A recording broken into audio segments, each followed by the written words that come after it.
നമ്മൾ കഴിഞ്ഞ ക്ലാസ്സിൽ പേജിങ് എന്താന്നുള്ളത് ജസ്റ്റ് ഒന്ന് കണ്ടിട്ടുണ്ടായിരുന്നു.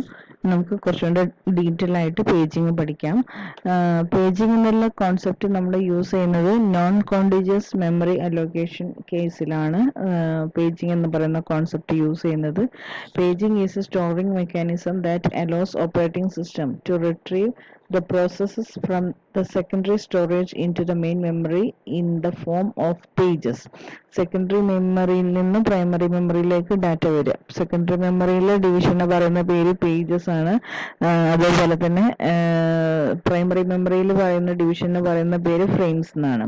Then in paging, secondary memory and main memory are divided into equal fixed size partitions. The partitions of secondary memory are called pages and the partitions of main memory are called as frames. Okay, ഇനി ഇത് എങ്ങനെയാണ് ഈ pages തമ്മിലുള്ള address translation എങ്ങനെയാണ് നടക്കുന്നത് എന്നുള്ളതാണ് നോക്കാനുള്ളത്. Okay, memory അലോക്കേഷൻ്റെ ഏറ്റവും വലിയൊരു പ്രത്യേകത എന്താണെന്ന് വെച്ചിട്ടുണ്ടെങ്കിൽ അവിടെ എക്സ്റ്റേണൽ ഫ്രാഗ്മെൻറ്റേഷൻ എന്ന് പറയുന്ന ഒരു പ്രോസസ്സ് അവിടെ ഉണ്ടാവില്ല.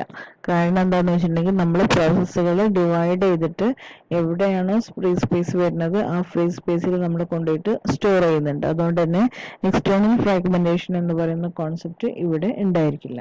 അപ്പോൾ ഈ ഒരു ഫിഗർ നോക്കുക. ഇവിടെ x1 എന്ന് പറയുന്ന ഒരു പ്രോസസ്സ് ഉണ്ട്. അതിനെ 3 പേജസ് ആക്കിയിട്ട് ഡിവിഷൻ ചെയ്തിട്ടുണ്ട്. പേജ് 1, പേജ് 2 ആൻഡ് പേജ് 3 എന്ന് പറഞ്ഞ 3 പേജസ് ആക്കിയിട്ട് ഡിവിഷൻ ചെയ്തിട്ടുണ്ട്.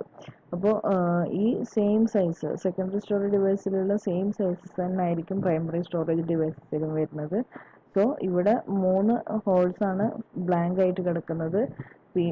ഈ ബ്ലാക്ക് കളർ വരുന്നതൊക്കെ ഹോൾസ് ആണ്. സോ x1 എന്ന് പറയുന്ന പ്രോസസ്സിനെ 3 പേജസ് ആക്കി ഡിവിഷൻ ചെയ്തു.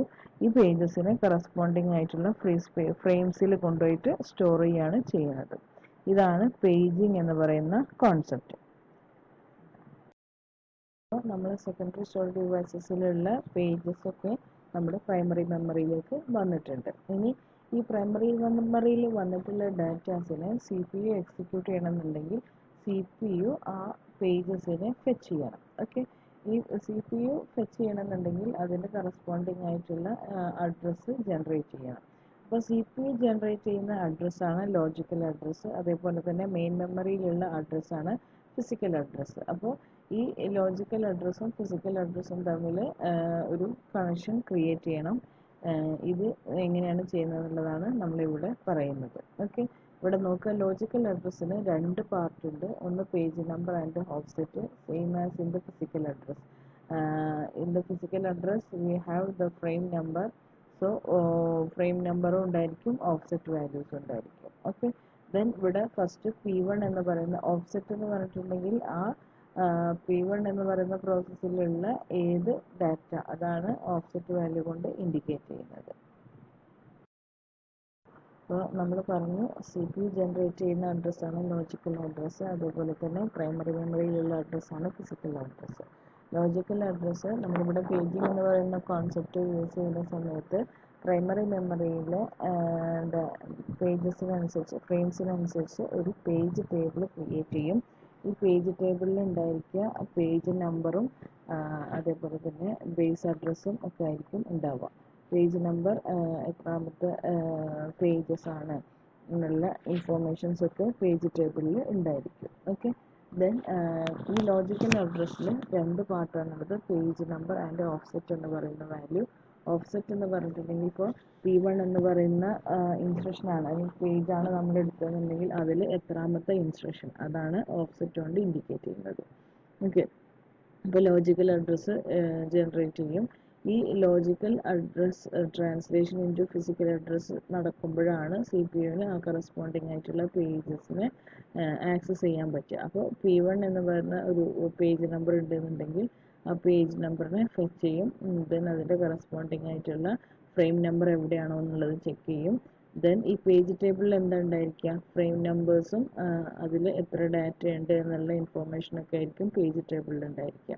ഇനി 3 കാര്യങ്ങളാണ് ഇവിടെ ശ്രദ്ധിക്കേണ്ടത്. ഒന്ന്, ഓരോ പ്രോസസ്സിനും സെപ്പറേറ്റ് ആയിട്ടുള്ള പേജ് ടേബിൾ ഉണ്ടായിരിക്കും. ഇനി എത്ര സെക്കൻഡറി സ്റ്റോറേജ് ഡിവൈസിൽ നിന്ന് എത്ര പേജസ് ആണോ ക്രിയേറ്റ് ചെയ്തത് അത്രയും പേജസിലുള്ള ഡാറ്റാസ് പേജ് ടേബിളിൽ ഉണ്ടായിരിക്കും. അതേപോലെ തന്നെ എത്ര പേജസ് ആണ് ഉള്ളത് അത്രയും പേജസ് എവിടെ ഉണ്ടായിരിക്കും, പേജ് ടേബിളിൽ ഉണ്ടായിരിക്കും. ദെൻ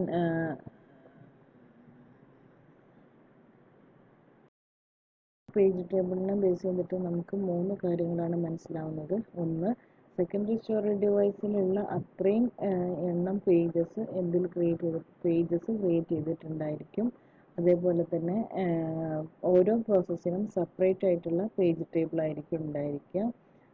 അതേപോലെ തന്നെ പേജ് ടേബിളിലുള്ള മൂന്നാമത്തെ എന്താണെന്ന് വെച്ചിട്ടുണ്ടെങ്കിൽ, പേജ് ടേബിളിൽ എന്താ ഉണ്ടായിരിക്കുക എന്ന് വെച്ചിട്ടുണ്ടെങ്കിൽ പേജ് നമ്പറും അതേപോലെ പ്രൈമറി മെമ്മറിയിലെ ഫ്രെയിംസിൻ്റെ ബേസ് അഡ്രസ്സും ആയിരിക്കും പേജ് ടേബിളിൽ ഉണ്ടായിരിക്കുക. അങ്ങനെ 3 ഇൻഫോർമേഷൻ ആയിരിക്കും നമ്മുടെ പേജ് ടേബിൾ എന്നുള്ള ഒരു കോൺസെപ്റ്റിൽ നിന്ന് നമുക്ക് കിട്ടുന്നത്. പേജ് ടേബിളിൽ നോക്കാം, നമ്മൾ ലോജിക്കൽ അഡ്രസ്സ് ജനറേറ്റ് ചെയ്യുന്നത്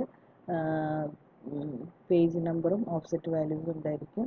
പേജ് നമ്പർ P1, സോ P1ലേക്ക് ഇംപ്ലിമെൻറ്റ് ചെയ്യും.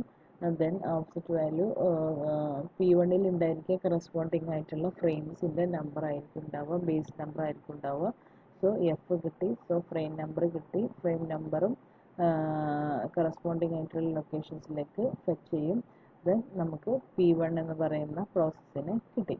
ഓക്കെ, ഇനി വരുന്നത് ഓഫ്സെറ്റ് വാല്യൂ ആണ്. ഓഫ്സെറ്റ് വാല്യൂ ഇവിടത്തെയും ട്രാൻസ്ലേഷൻ്റെ ആവശ്യം വരുന്നില്ല, സിമിലർ ആയിട്ടുള്ള ഡാറ്റാസ് ആയിരിക്കും ഉണ്ടായിരിക്കുക.